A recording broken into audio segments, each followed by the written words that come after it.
Hello, fans, and welcome to this week's edition of the Tiger Women's Basketball Report. I'm your host, Ben Rosenbaum. Towson keeps it rolling, still perfect in CAA play. As always, I'm joined by the head coach of the Tigers, Laura Harper, and Coach, 3-0 in the CAA, but as always, on to the next ones.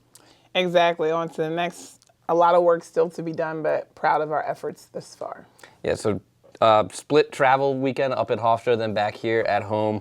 Talking about the one at Hofstra, 47-46, tough, another close game, but you guys have been battle-tested for close games at this point. 6 lead changes in the fourth quarter alone. Just talk about just the stretch and how the team kept their poise, kept their composure throughout that. Absolutely. It was a very physical game, a game of runs. You know, we jumped on them early. They went on a 13-0 run to finish the half, and at that point we knew it would be a battle in the game, and I just think our ability to waver all the storms and get stops and rebounds when needed was really effective. All year long we've talked about Tilly's scoring capability, India, Zoli, Vicky, Kayla's. But we haven't talked as much, except for Kayla's defense of play. That was a team defensive game. I mean, people look 47-46. Obviously, a lot of defense played in that game. Talk about the defensive effort and just how this team has evolved defensively over the year. You know, I think there was a moment probably, we caught a couple losses in a row, Delaware, then after Loyola, where I said, you know, I have to only coach the defense at this point. I can no longer coach offense. It comes naturally to us, and if we want to really be as successful as I know we can, I've got to be defensive-minded only. So, what does it say about the team when, you know, the shots aren't falling maybe like they would want to, or, you know, just another tough defensive effort from the other team, and they're able to shift the mindset, okay, we might not hit every single three we throw up. We might have some in and outs on layups or things like that. So we've got to make sure we ratchet it up on the defensive end to make sure they're not getting the buckets they want either. Of course, it comes down to finding ways to win and controlling the things that we can, our toughness, our effort, our fitness, and, you know, it's really been paying off for us. So fast forward to Sunday, and a different offensive output from the Tigers. 4 Tigers in double digits as you beat the Seahawks 79-68. And that had to be a nice little breath of fresh air to see the shots start to fall, especially for Tilly Shukfist, 16 points for her. She needed to see the ball go in the basket that game. Of course. Naturally, our players need to see that gratification of their work and the shots going in. So it's just really happy. I think even more so, Vicky's output, Kayla's output. I think just knowing that we're a team that on any given night, it could be next person up, you know. Sticking with Tilly for a second, she also 5 assists as well. She does such a good job facilitating the offense. Some of the passes she throws right on the money, leading teammates to the basket. How valuable is that to you to have that point guard this year that can really, you know, just get somebody else going if their shot's not falling?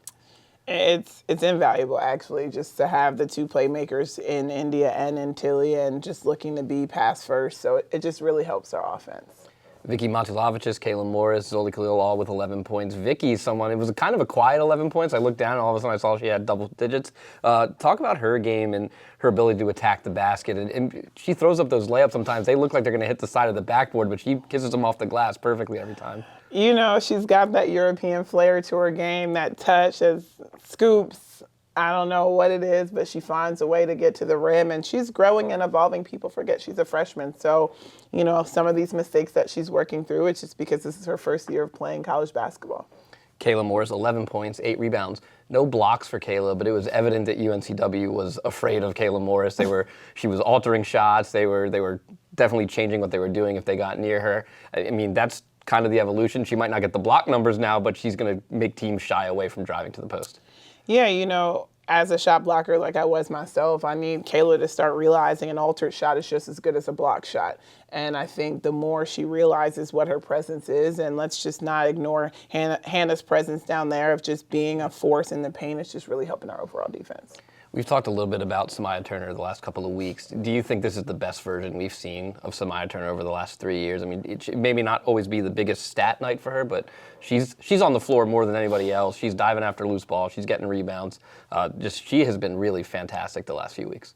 Undoubtedly, you know, Samaya has just grown into this role. She is our enforcer. She's our energy leader, and she's playing confident basketball in her senior year, which is what you'd hope for to happen. So 2-0 this past week in the CAA, now on to 2 more CAA games, and it'll be a pair of 3-1 teams as of taping. Monmouth first up, they're 10-5, 3-1, coming off a tough loss to Northeastern. Gigi Gamble's still there. Divine Debula headlines an offense that sees 3 or 4 players averaging double digits this year. What does Monmouth present? This has been a tough game for the Tigers, even through a coaching change the last couple of years. Absolutely. Just credit what Kate's doing there at Monmouth. They have quite a few scorers in Andrews and Gamble, and just the post presence of Debula. She's been really, really tough for us as the past years have shown, but just excited for us to play, compete against another team that's doing really well. When you see, and looking also obviously ahead to Stony Brook as well, who's also 3-1, you're undefeated, sitting 3-0. These are 2 big CAA games early on. I mean, every CAA game is going to be huge, no matter where you are, how you start. How important is it, even to maybe get a feel for how the tournament might shape out, to get a good showing against 2 3-1 teams early on? I'm really just keeping our team focused on the process and realizing that the parity in this league is just unbelievable. And I think if we can just clean up the things that are causing us challenges, we can compete with any team in the CAA. Looking ahead to Sunday up on Long Island again for the second time in 2 weeks against Stony Brook. They're 8-9, also 3-1. Their wins over the defending champion William and Mary, Drexel, and North Carolina A&T. Those 3 teams, obviously the Tribe, as I said, defending champions. Drexel and North Carolina A&T have been tough outs for people. So an impressive resume so far for the Seawolves, though. Have you gotten a chance to look at them? And I mean, I think on the same side, these split weekends where you have to drive up, you're at home, then drive, or you're away, and then you come home. How do you handle the travel process there? Split weekends are the biggest challenge in our conference. We try to prepare, but ultimately the players have to show up. I think it is a different Seawolves team than it's been in the past, and they have different players stepping up. I think ultimately, we have to defend, we have to rebound, we have to take care of the ball. What's been the biggest thing that's impressed you as conference play has started on this 3-0 stretch?